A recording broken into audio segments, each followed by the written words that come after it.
Who's laughing now? Welcome to WatchMojo.com, and today we're counting down our picks for another top 10 celebrities who got the last laugh on haters. Let me give you some advice. Go to a middle school, the Hart Middle School, right in Washington, 6 miles away from the White House. Before we begin, we publish new videos every day, so be sure to subscribe for more great content. For this list, we're looking at celebs and other famous individuals who took it on the chin, but got back in the ring and came out on top. If you don't see someone you think should be on here, be sure to check out our first video of the top 10 celebrities who got the last laugh on haters. Michael, do you know that your friends are cartoon characters? Yeah, so? Number 10.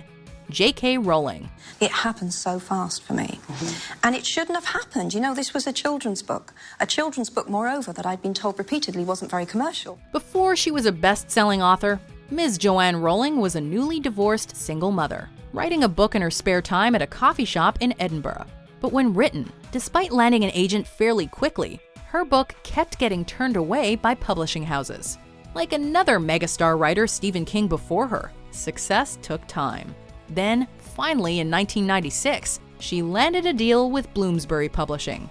So after I convinced her I actually was Barry Cunningham and I actually was ringing from a publisher in London, she was lost for words, I think. Despite a modest first print, word spread fast, and soon kids and adults all over the world were falling in love with Harry Potter and the Wizarding World. Despite that early rejection, the books have become one of the best-selling series of all time. Number 9. Megyn Kelly. I am very grateful to NBC for this opportunity. And I am deeply thankful to Fox News for the wonderful 12 years I have had here. Switching jobs is never easy, but when you work in the public eye and a former coworker publicly criticizes you, that makes it even more unpleasant. Considering Bill O'Reilly was putting Megyn Kelly down for speaking out about sexual harassment, something tells us that he actually made it a lot easier for Kelly to leave Fox News. I mean, now I feel much more empowered. Back then I was like, I want this job. Oh my God, I just got a job in TV. Despite the then influential anchor's naysaying, she quickly landed a new job at NBC. Then in 2017, the tables were turned, and it was O'Reilly who found himself saying goodbye, and not by choice, amid allegations of sexual assault, which put his comments towards Kelly under a very different light. Number 8. Anne Hathaway. There was no ransom to be paid. There seems to be an irrational amount of dislike floating around the internet about Miss Anne Hathaway. To some, the talented actress apparently comes across as cold and aloof. See? And I'm just like, no, don't run out. There's photographers. You just made this so much more dramatic. Seemingly aware of the reputation she's earned among people who've never actually met her, she took to the stage on Lip Sync Battle for a truly epic takedown, proving that she knows how to have fun and isn't as serious as everyone thinks. Like a wrecking ball, she helped destroy this presumed character flaw, and it certainly looks like she was having a good time doing it too.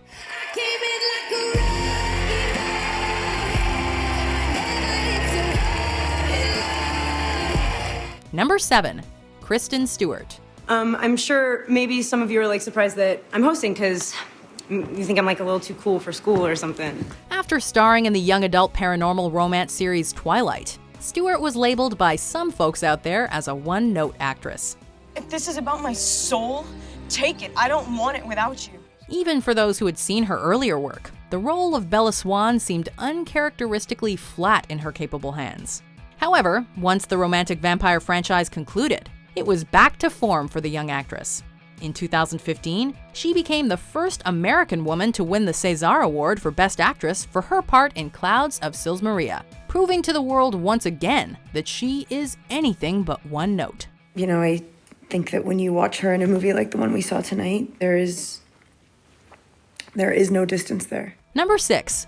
Michael Jordan. Not a lot of junior high school kids can dunk, especially at 5 foot. But everybody tries now. To many, Michael Jordan is a name synonymous with basketball. However, this was not always the case. During his sophomore year of high school, Jordan tried out for the varsity basketball team. However, at 5 foot 11 inches, he was considered too short to play and was not selected. Determined, he simply responded by training harder.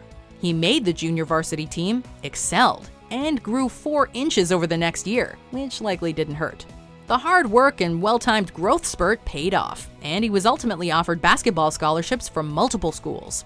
Just goes to show that if you want to succeed, you've got to be prepared to fail first. Let's do some drills. Number 5. Jennifer Aniston. I kind of hit a wall. I was pretty raw at the time. Breakups are never easy, but they're an absolute nightmare when you're under the public microscope. Worse still when people seem to like your cheating ex and their new flame. All right, who would like some yams, Will? Oh, you'd like that, wouldn't you? For years after the divorce of Jennifer Aniston and Brad Pitt, and the formation of new power couple Brangelina, the tabloids could not let it go, continuing to drag out Aniston's connection to these two long after she'd moved on. While we're not saying it's a good thing when a relationship fails, and the reported conditions were especially sour, it was likely a relief for Aniston to have the spotlight shift when, in September 2016, after almost 12 years together, Pitt and Jolie filed for divorce. It's just, again, we're seeing women through that very narrow lens of what we reduce down to just something that's, if we don't have a baby or a white picket fence or a husband, then we're useless. Number 4. Arnold Schwarzenegger. He made it very clear that he has no interest in being involved.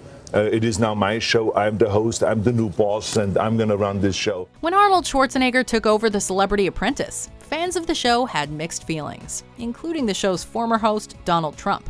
When the network evaluations came in, the newly inaugurated president slammed Schwarzenegger, mocking him for the show's sliding ratings. Because, that's the sort of thing he should have been focusing on.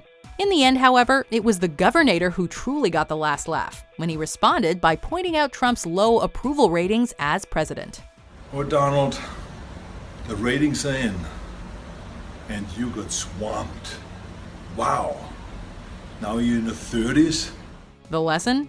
Don't pick a fight with Arnie. Number 3. Oprah Winfrey. Originally, I was named from the Bible by Aunt Ida, who named me from Ruth, the 1st chapter and the 14th verse, Orpah. This insightful and widely loved talk show host is now considered a role model and inspiration to millions. But before she was the Oprah, queen of all media, she was a young journalist trying to catch a break.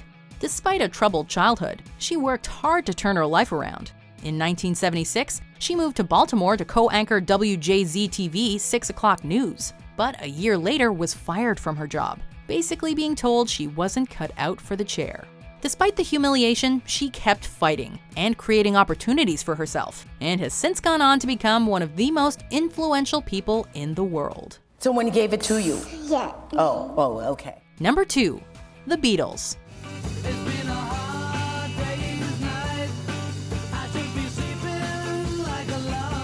Their songs have permeated the public consciousness. Even if you think you've never listened to them, sorry, you're wrong. To this day, the Beatles are recognized as one of the most influential bands of all time. However, not everyone saw the potential. In 1962, the fledgling band auditioned for Decca Records and was rejected on the grounds that, quote, guitar groups are on the way out. Don't let me down. Worse yet, they were also told the group had no future in music. The incident has gone on to be known as the biggest mistake in music history, because less than 2 years later, Beatlemania swept the globe.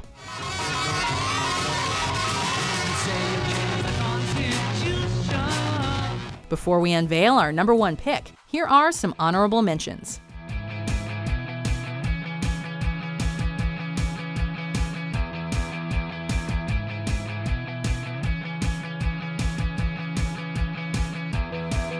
Number 1, Donald Trump. We need a leader that can bring back our jobs, can bring back our manufacturing, can bring back our military. He's one of the most polarizing figures of the 21st century. So when Donald J. Trump announced his candidacy for President of the United States on the Republican ticket, no one thought it would amount to anything. I'm not going to use your mother's birth against you. Okay, good.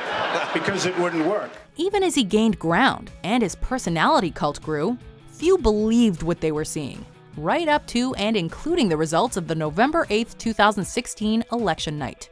Despite losing the popular vote, he sealed the deal in one of the biggest political upsets in history. And the world took a while to process the turn of events. Congratulations, Mr. President.